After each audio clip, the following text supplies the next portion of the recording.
வந்து 7 காரியங்களை குறித்து நம்ம பேச போறோம். இதுல முதலாவது வார்த்தை பாவங்கள். எடுத்தவர்கள் வாசிப்போம். 1 பேதுரு 2ஆம் அதிகாரம் 24ஆம் வசனம். நம் பாவங்களுக்கு செத்து நீதிக்கு பிழைத்திருக்கும்படிக்கு அவர்தாமே தமது சரீரத்தினாலே நம்முடைய பாவங்களை சிலுவையின் மேல் சுமந்தார். அவருடைய தழும்புகளால் குணமானீர்கள். ஆமென். நம்முடைய பாவங்களுக்காக நம்ம என்ன பண்ணோம்?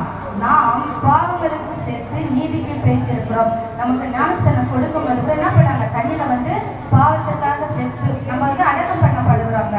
நீர்ல நம்ம என்ன பண்றோம்? அடக்கம் பண்ணப்பட்டு நீதிக்காய் நம்ம என்ன பண்றோம்? பிழைத்தவர்களாக காணப்படுகிறோம். அப்ப நாம் பாவங்களுக்கு செத்து நீதிக்கு பிழைக்கும்படி அவர் தாமே தமது சரீரத்தில் நம்முடைய பாவங்களை சிலுவையின் மேல் சுமந்தார். அவரு பாவம் செய்யல, ஆனால் நம்முடைய பாவங்களை அவர் என்ன பண்ணாரு? சிலுவையின் மேல் சுமந்தார். அதுதான் சொன்ன அவர் தாமே. அவர் என்ன பண்ணாரு? என் பிள்ளைகள் நம்ம பட்ட பாவத்திற்கு சாபத்துக்கு என்ன பண்ணா? அதனுடைய காரியங்கள் நமக்கு தான் வரணும். ஒரு பிள்ளை தப்பு செஞ்சா அந்த பிள்ளை தான் என்ன பண்ண? தண்டிக்கப்படணும். ஆனா நம்ம தண்டிக்க கூடாதபடி அவர் என்ன பண்ணாரு? அந்த தண்டனையை அவர் ஏற்றுக்கொள்வதாக இருக்கிறார். அவர் தாமே தமது சரீரத்தில், அவருடைய சரீரத்தில், நாம சரீரத்தால் செய்த பாவங்கள் என்ன பண்ணாரு? அவருடைய சரீரத்தில் நம்முடைய பாவங்களை சிலுவையின் மேல் சுமந்தார். அவருடைய தழும்புகளால் நம்ம குணமாகிறோம். அதே அதிலே 1 பேதுரு 22 என்ன சொன்னா, அவர் பாவம் செய்யவில்லை, அவர் பாவம் அறியவில்லை. ஆனால் பாவம் அறிந்து பாவம் செய்து நமக்கு வர வேண்டிய தண்டனை அவர் என்ன பண்ணாரு? அந்த சிலுவையில அவர் சுமந்தவராய் காணப்படுகிறார். அடுத்தது நம்ம வாசிப்போம். யாக்கோபு 1:15. பின்பு இச்சையானது கர்ப்பம் தரித்து பாவத்தை பிறப்பிக்கும். பாவம் பூரணமாகும் போது மரணத்தை பிறப்பிக்கும். ஆமென். இங்க இச்சையானது அவரவர் தன் சுய இச்சையினால் என்ன பண்றாங்க? இழக்கப்படுகிறாங்க. அப்போ இச்சை என்பது ஆசைகள். நம்மளுடைய ஆசைகளாக நம்ம என்ன பண்றோம்? சிக்குண்டு நம்ம காணப்படுகிறோம். பின்பு இச்சையானது கர்ப்பம் தரித்து பாவத்தை என்ன பண்ணுது? பிறப்பிக்கும். பாவம் பூரணமாகும் போது மரணத்தை பிறப்பிக்கும். அப்ப நம்மளுடைய பாவங்கள் பூரணமாகும் அந்த மரண தண்டனை யாருக்கு வர வேண்டியது? நமக்கு வர வேண்டியது. ஆனால் அவர் என்ன பண்ணாருன்னா, அதுக்காக அவர் என்ன பண்ணாருனாக்கா தம்மையை என்ன பண்ணாரு? அந்த சிலுவையில ஒப்பு கொடுக்கிறார்.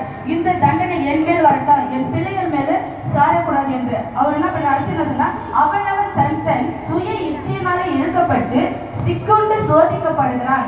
ஆனா சோதிக்கப்படுகிற எவனும் நான் தேவனால் சோதிக்கப்படுகிறேன் என்று சொல்லாது இருப்பனாக. நம்மளுக்கு ஒரு கஷ்டம் வருது, நம்மளுடைய ஆசையினால நம்ம என்ன பண்றோம்? நிறைய பிரச்சனையில மாட்டிக்கிறோம். போயிட்டு நம்ம அதை யோசிக்கிறது கிடையாது. ஒரு கடன் வாங்குறதுனால அதை நம்ம நாளைக்கு கொடுப்போம், எப்படி கொடுப்போம் நம்ம என்ன பண்றது? யோசிக்கிறது கிடையாது. எதுவுமே நம்ம என்ன பண்றது கிடையாது. யோசிக்காத நம்ம செய்துட்டு அவனவன் தன் கடவுள் ஏன்னா எனக்கு இந்த சோதனை கொடுத்தாரோ, ஏன்னா எனக்கு இந்த வேதனையோ நம்ம என்ன பண்றோம்? லாஸ்ட்ல நம்ம அந்த காரியத்தை நம்ம பண்றோம், கடவுள் மேல நம்ம வைக்கிறோம். ஆனா கடவுள் என்ன பண்றோம்? அந்த பாவம் நம்ம மேல இருந்தவங்க அவரு என்ன பண்ணாரு? அவர் மேல சுமக்கிறவரா இருக்க. சோதிக்கப்படுகிற எவனும் நான் தேவனால் சோதிக்கப்படுகிறேன் என்று சொல்லாது இருப்பானாக. தேவன் பொல்லாங்கினால் சோதிக்கப்படுகிறவர் அல்ல, ஒருவனையும் அவர் சோதிக்கிறதும் இல்லை. அப்ப ஒரு சோதனை, ஒரு கஷ்டம், ஒரு தீங்கு வருதுன்னா யாரால வருது? நம்மளாலதான் வருது. ஆனா அந்த தீங்குல இருந்த கூட நம்மள என்ன பண்றாரு? அவரு விடுவிக்க வல்லவராய் இருக்கிறார். அடுத்தது நம்ம வாசிப்போம். 1 கொரிந்தியர் 15ஆம் அதிகாரம் 56ஆம் வசனம்.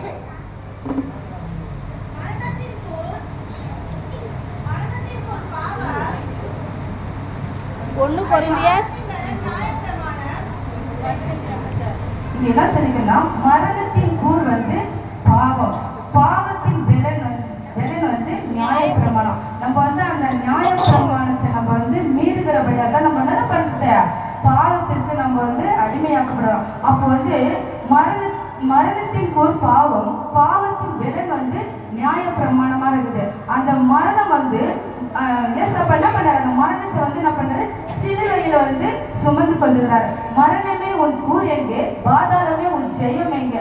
அப்போ அவர் என்ன பண்றாருன்னா, அந்த மரணத்தின் கூரை தன்மேல் அவர் என்ன பண்றாரு? ஏற்றுக்கொள்ளுகிறார். ஏற்றுக்கொண்டு நமக்கு என்ன பண்ணுகிறாரு? அவர் ஜெயம் கொடுக்கிறவராய் இருக்கிறார். அதுதான் எல்லாரும் அலேலியா சொல்லுவோம். அலேலியா. நம்முடைய கர்த்தராகிய இயேசு கிறிஸ்துவினாலே நமக்கு ஜெயம் கொடுக்கிற தேவனுக்கு ஸ்தோத்திரம். அப்போ வந்து அந்த ஜெயத்தை வந்து நம்மளுக்கு வந்து அவர் தான் கொடுக்கிறார். அப்போ வந்து மரணமே உன் கூர் எங்க, பாதாளமே உன் ஜெயம் எங்க. அந்த ஜெயம் வந்து நம்மளுக்கு எங்கெந்த கிடைச்சதுனாக்கா அந்த மரணத்தின் கூர். அந்த மரணத்தை வந்து யாரு ஜெயித்தது? நம்ம ஆண்டவராகிய இயேசு கிறிஸ்து நமக்காக, எனக்காக, உனக்காக, நம்மளுடைய பாவங்களுக்காக அவர் என்ன பண்ணாரு? அந்த மரணத்தின் கூரை தன்மேல் ஏற்றுக்கொண்டு நமக்கு வந்து என்ன பண்றாரு? ஒரு ஜெயத்தை கொடுக்கிறவராய் இருக்கிறார். அடுத்தது வந்து நம்ம வந்து வாசிப்போம் 2 சாமுவேல் 12:13.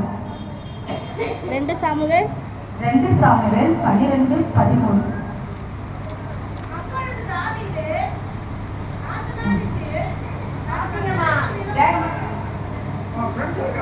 அப்பொழுது தாவீது நாத்தானிடத்தில் தான் கர்த்தருக்கு விரோதமாய் பாவம் செய்தேன் என்றார். நாத்தான் தாவீதை நோக்கி, நீ சாகாதபடிக்கு கர்த்தர் உன் பாவம் நீங்க செய்தார் என்றார். ஆமென். அல்லேலூயா சொல்லுவோம். இங்க வந்து என்ன கட்டி தாவீது வந்து பாவம் செய்து மனுஷன். ஆனா தாவீது என்ன சொன்னா, அப்பொழுது தாவீது நாத்தானிடத்தில் நான் கர்த்தருக்கு விரோதமா என்ன பண்ண பாவம் செய்தேன் என்றான். நாத்தான் தாவீதை நோக்கி, நீ சாகாதபடிக்கு கர்த்தர் உன் பாவத்தை என்ன பண்ணாரு? நீங்க செய்தார். அந்த பாவத்தின் தண்டனை என்ன பண்ணுது? நமக்கு வர வேண்டியது. நம்ம சாகாதபடி அவர் என்ன பண்ணாரு? கர்த்தர் உன் பாவங்களை நீங்க செய்து அந்த பாவத்தின் காரியங்களை என்ன பண்ணாரு? அந்த மரணத்தை என்ன பண்ணாரு? அவர் வந்து தன்மேல் ஏற்றுனார். அப்ப நாம வந்து என்ன பண்ணணும்? நம்மளுடைய பாவங்களை நம்ம என்ன பண்ணணும்? அறிக்கை செய்கிறவர்களாய் நம்ம வந்து காணப்படணும். பாவங்கள் நம்ம வந்து ஒவ்வொரு நாள் அவர் இடத்துல வந்து என்ன பண்ணணும்? நம்ம வந்து அவருக்கு ஒப்பு கொடுத்து அந்த பாவங்களை நம்ம அறிக்கை செய்யும்போது கர்த்தர் வந்து என்ன பண்ணாரு? இரக்கம் பாராட்டுறவராய் இருக்கிறார். நமக்கு வருகிற காரியங்கள், நம்மளுடைய பாவத்தின் நிமித்தம் நம்மளுக்கு வருகிற வியாதிகள், கஷ்டங்கள், அடுத்தது வந்து நம்ம வந்து அந்த மரணத்துக்குள்ளாக போகாதபடி கர்த்தர் என்ன பண்ணாரு? நம்மள மீட்டு பாதுகாக்கிறவராய் இருக்கிறார். அப்ப நாம என்ன பண்ணணும்? நம்ம வந்து நாம செய்த பாவங்களை அவருக்கு என்ன பண்ணணும்? ஒப்பு கொடுத்து நம்ம என்ன பண்றோம்? மன்னிப்பு அடையறவங்களா நம்ம என்ன பண்ணணும்னா காணப்படணும். அடுத்தது வந்து ஏசாயா 38:17.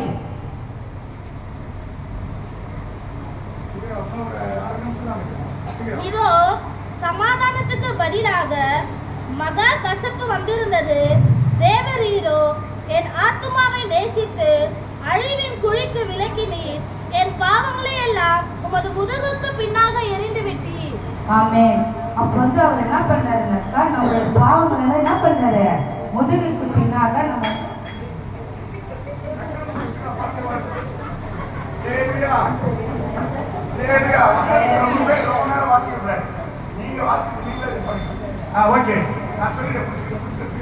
நீதிமொழிகள் வந்து அதே 28:13.